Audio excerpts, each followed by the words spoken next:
Hannah. I'm working on the education committee, and I don't know how to be an activist or an organizer, so I'm here to learn about social movements. Hi, I'm Lucy. I'm just here to learn, and so I could use, how to use it in the future too. So.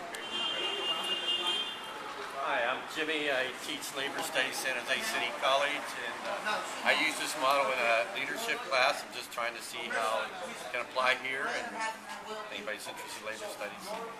Are at the center of society. They are not exceptional or rare protest movements on society's fringe, and their activists are not antisocial rebels. Quite the contrary, progressive nonviolent social movements are crucial to the ongoing process of society as society evolves and redefines itself. How many people think that that's what social movements are? Were you taught this about social movements? Do you think it is? Yeah, it's like a new skin. Yeah, it just seems like every time that there are problems, it takes a social movement of people to bring change effectively. Do you think where social movements are presented as the fringe or as the center of society? Fringe. Yeah, fringe, but this is what Bill Moyer thinks, and I agree with what he's saying. Most citizens in democratic societies are steeped in their culture and belief in a range of universal values or principles. Movement activists, therefore, will be successful only to the extent that they can convince the great majority of people that the movement, not the elite power holders, truly represent society's positive and widely held values and sensibilities. So this is how we have to, our goal isn't to be radical and be out there on the edge of society. Our goal is to make society, the people out there, get that we're representing the real values, not the people, not the 1%. And that's what our struggle is in this movement right now. These movements are self-destructive to the extent that they're defined as rebellious, on the fringe of society, and in opposition to society's cherished core social values, symbols, rituals, beliefs, and principles. So this is a really important thing that we have to get. When we're presenting what we're saying we are, how we're saying we are, what kind of images we're presenting.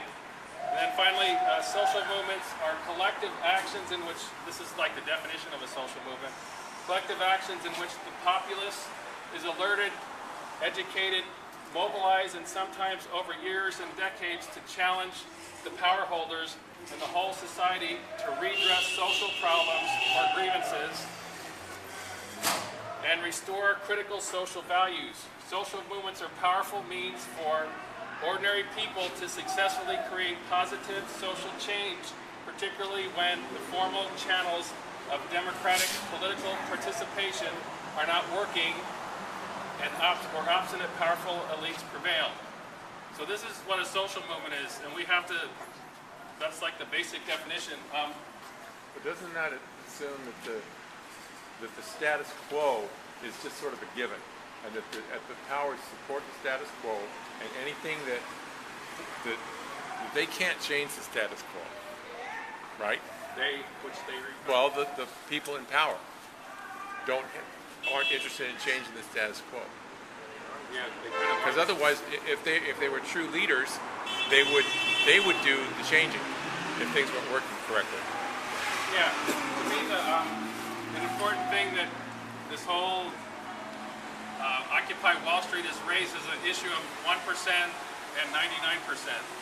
And a lot of people talk about that as being class warfare, but it's not class warfare, it's reality.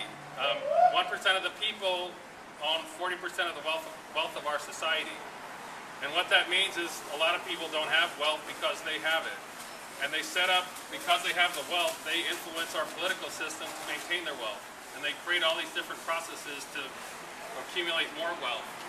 And that's what the issue is being raised by this whole movement across the country. And that's like a really fundamental aspect of our society. And in order to change it, eventually we're going to have to engage our whole community. It's not going to be a few people out here, or 500 people in tents wherever they are.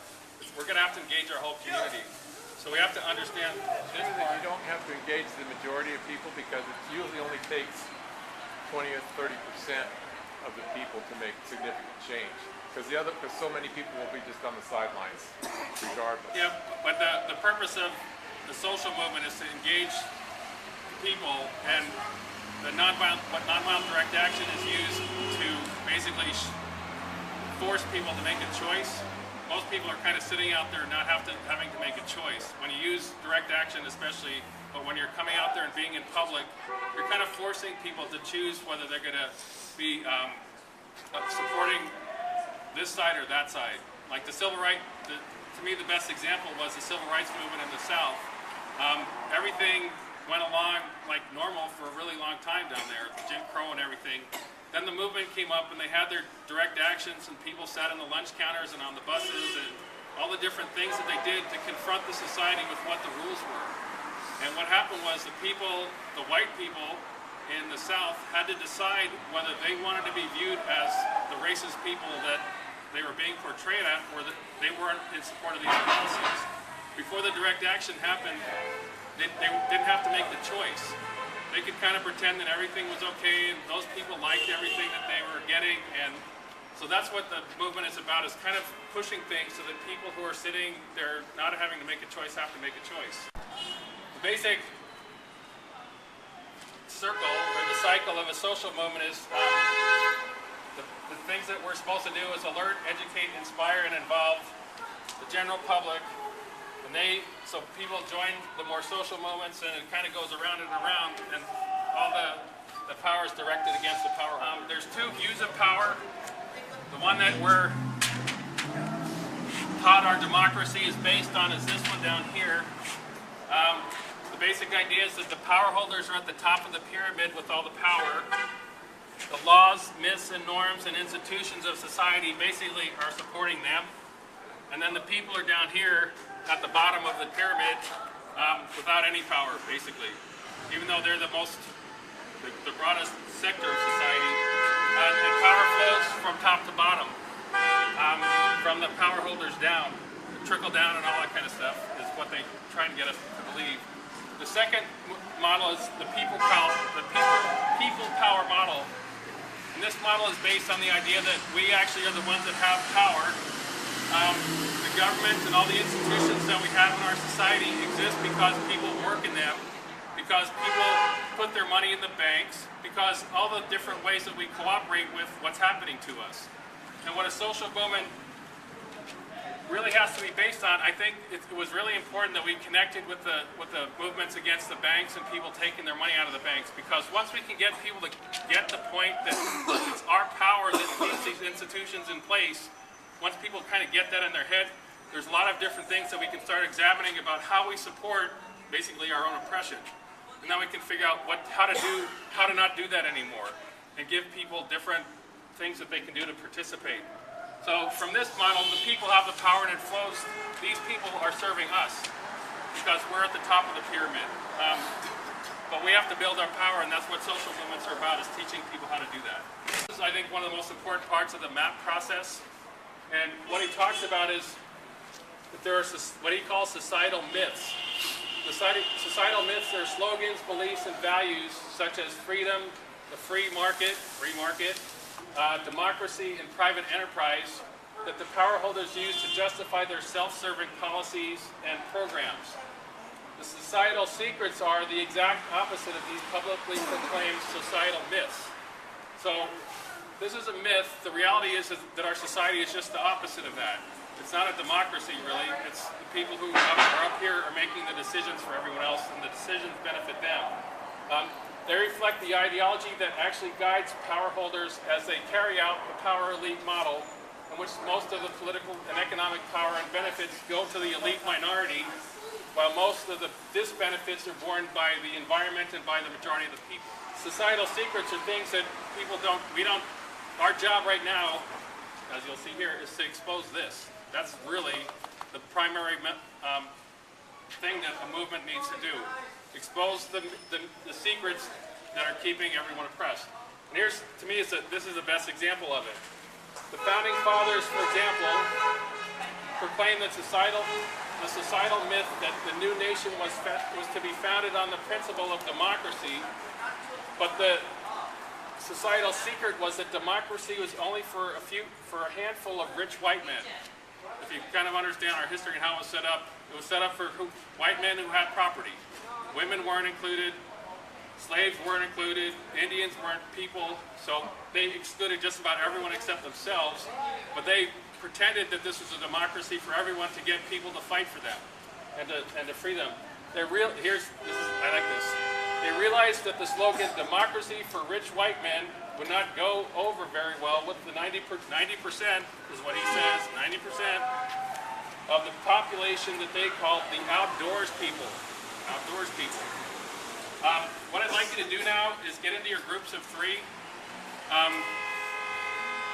and like meet in little groups. And what I want you to talk about is what are the myths and secrets that are confronting us, that we need to confront in this movement. So talk about the things that we need to, the myths that are being upheld right now, and then the secrets that we need to expose. So if we kind of get in little groups and talk about that, and what I'd like you to do is, when you're in your group, like take turns talking, make sure that you're sharing. If you could take like 10 minutes to talk. Seems to be prevalent is that wealth creates all work and worth. And in reality, it's people that create all wealth. Yet the people at the top want us to be convinced that only business and only the wealthy are the ones that actually make the well-being of our society's material good. So the secret that I see it is that actually the people that do the work are the ones that create all profits, not the business and their profit motive, which seems to be the prevailing wisdom as conveyed. And so the average Joe or Joanne who goes to work every day and tries to survive and raise a family or whatever they do, they've given this myth, and they're beginning to question it now. The question is, what's happening? All of a sudden people are afraid, people don't feel secure, people don't see a future that was as good as what the myth was telling us, and so they're questioning. Yeah. The myth that I see us addressing is the myth that people have power over politicians outside of the voting booth. You think people believe that? Well, that's what I see us addressing. And that's what I hope that this movement awakes in people who are asleep right now, watching TV, vibrating around like 22 hertz. The idea that you, as an individual, are the agent of success, you work hard individually, you study, but in reality, the idea of corporations are being individually successful through their own efforts, but the reality of it is that all of that individual effort is based on support and infrastructures and resources coming from a larger collective. There's 4 different roles, and we need all the roles to be doing their roles effectively for the movement to work well. And we need to pay attention to what the effective roles are, and also what the ineffective roles are for each of these different roles. The effective roles for a citizen are to promote positive American values, principles, symbols, democracy, freedom, justice, and nonviolence. A lot of times we kind of have a problem with this because we think that this is what the right wing owns. Can you say it again? Promote positive American values, principles, and symbols like democracy, freedom, justice, and nonviolence. And what happens is we don't talk about these because we think having a flag or being democratic or being proud of our country is something that the right is supposed to do, and we're not supposed to do that. What we're doing is giving away basically our connection to the rest of our society. So we really have to figure out how we're doing this and get better at it. Normal citizen, not weird or freaked out, grounded in the center of society, again, not at the fringes. We want all of the people that are doing this to be acceptable citizens. Promotes active citizen-based society where citizens act with disinterest to assure the common good. The Disinterest means, I think what he's saying here is that we can't all just promote our own issue. If all we're thinking about is what our own issue is, we're never going to be able to come together and figure out what's best for the whole. So we have to kind of give up a little bit of what we want for ourselves and think of the common good. And that's kind of why I think consensus is really important, because the basic idea of consensus is that you're coming together and you're thinking of the good of the whole instead of the good of yourself. So it's a really good practice using consensus. The active citizen is a source of legitimate political power. Again, that's what we're talking about, power, the power model that we're using. And then this one I don't know, he's talking conformity bias. I don't know what that even means. And the examples are Martin Luther King and Nelson Mandela, both my heroes. Ineffective citizens are naive citizens. They believe in the official policies and do not realize that the power holders and institutions serve special elite interests at the expense of the majority of the common good.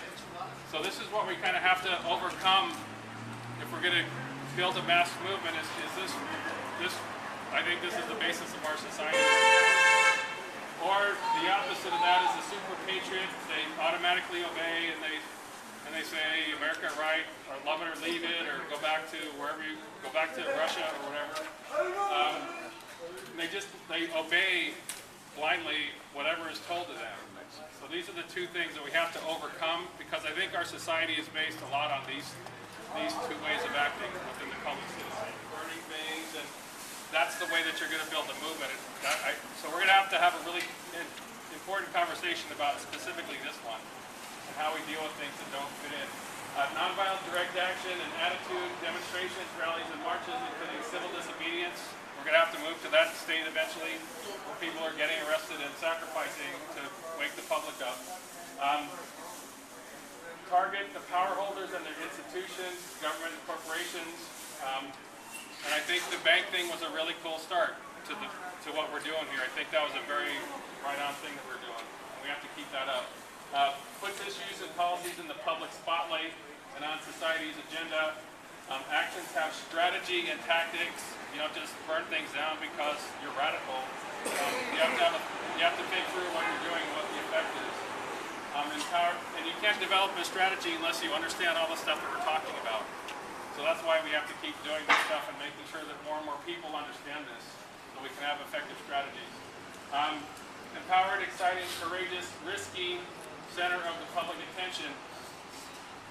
So people are doing, when you take a stand and you're willing to get arrested, or you're doing things that are not acceptable to some people in society, you're raising the level of discussion of what's possible and what isn't. Holds relative and not absolute truth. This is also really, a lot of times the movements become dogmatic, and you have to accept this or you're not part of the movement. And I've worked with a lot of people like that, and it's a real drag. So we have to watch out for this. But we also have to figure out how we have boundaries and figure out who should be here and who shouldn't be here. Because once we get going, there's also going to be a time when we're going to be infiltrated, and there'll be a lot of people who are trying to get us to be violent. There's a very long history of the FBI subverting a movement by being a part of the movement, and then promoting violence and destroying the movement. I've heard stories they've already done that. They're good at it. Really?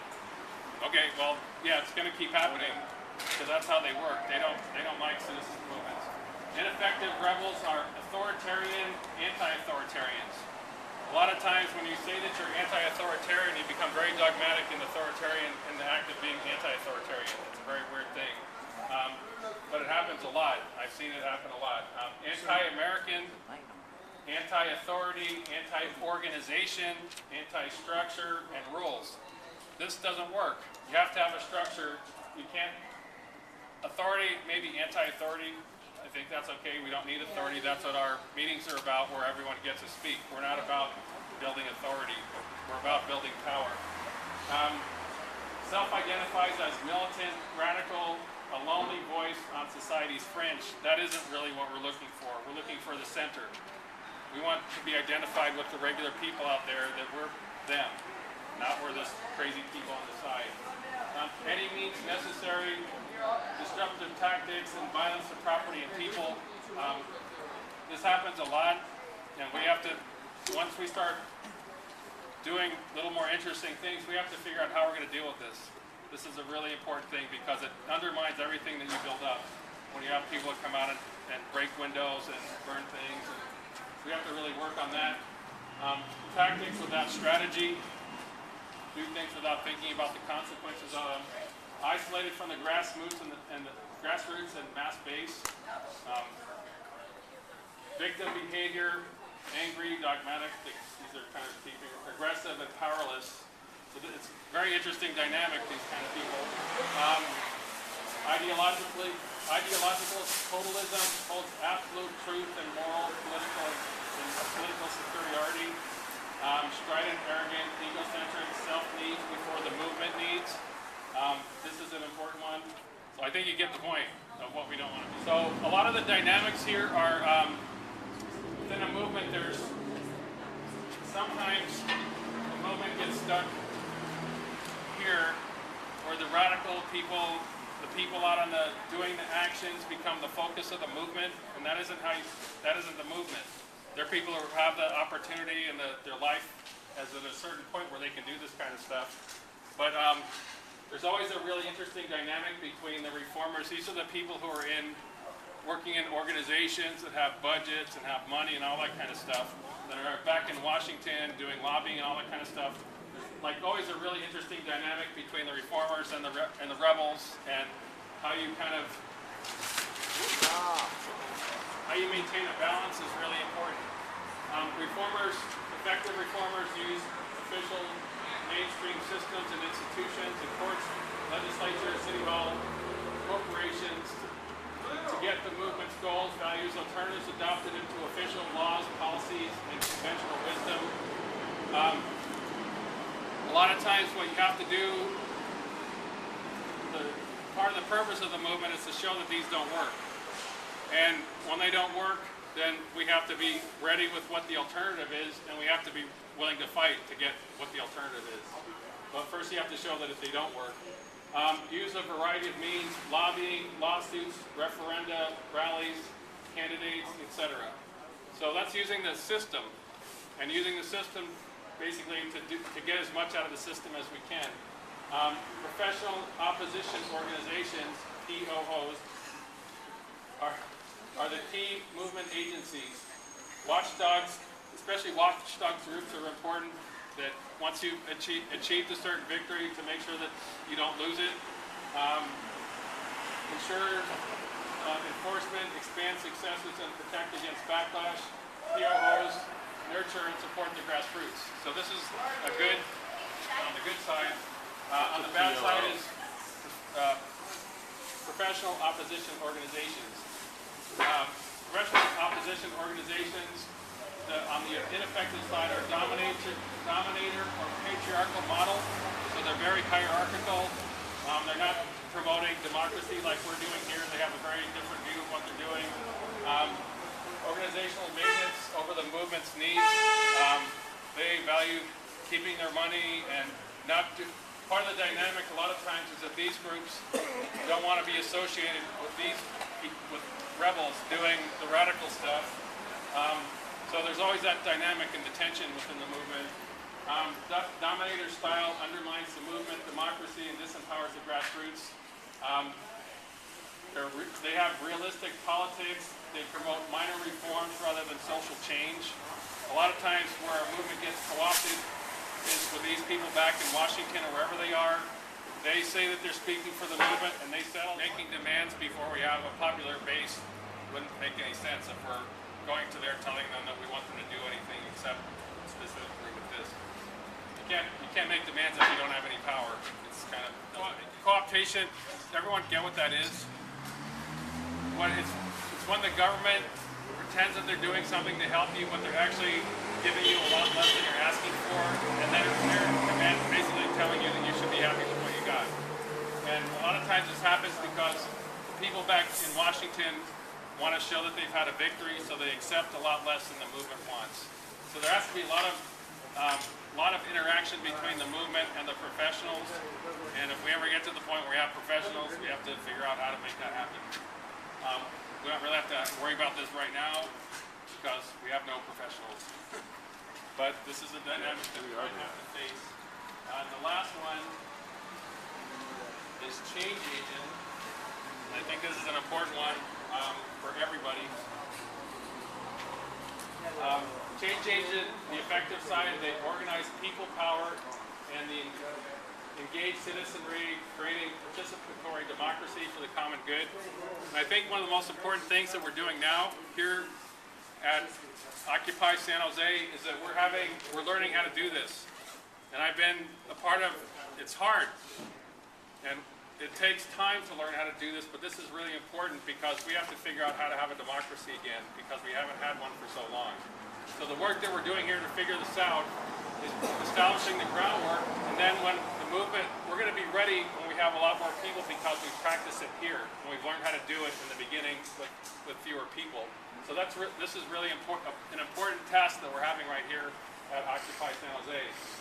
Educates and involves the majority of the citizens and the whole society on the issue. We have to figure out how to connect with people. That's really what our main job is right now, not to be on the radical fringe, but in the center of society and how to talk to people. And we have to practice, because we have, a lot of times the movement isn't very good at connecting with the real base of society. We have to figure out how to do this. My feeling is that there's a lot of people out there that are very scared and a lot of people that are really pissed off. And we have to figure out how to engage them so that they can listen to us and we can listen to them and we can bring them into the movement. So that's really important. Involves pre-existing mass-based grassroots organizations, networks, coalitions, and activists on the issue. So there's a lot of, I think one of the problems with this movement is that it's hard to figure out who we are. I think it's interesting, I think the most important thing is raising the issue of 99% and 1%. I think that's very, very effective because that's very clear for people to understand. That supports grassroots activism and organizations for the long term, puts issues on society's political agenda, counters new power holder strategies, promotes, so we always have to be aware of what's going on around us so we can deal with them. Promotes alternatives. I think if we're going to succeed, I think this has to be our most important thing, is figuring out what the alternatives are. There's so many problems out there to try and figure out how to deal with problems. I don't think we're going to be able to do it because we're going to have to select some. If we figure out what the alternatives are and start creating our own alternatives, I think we can engage a lot more people in that.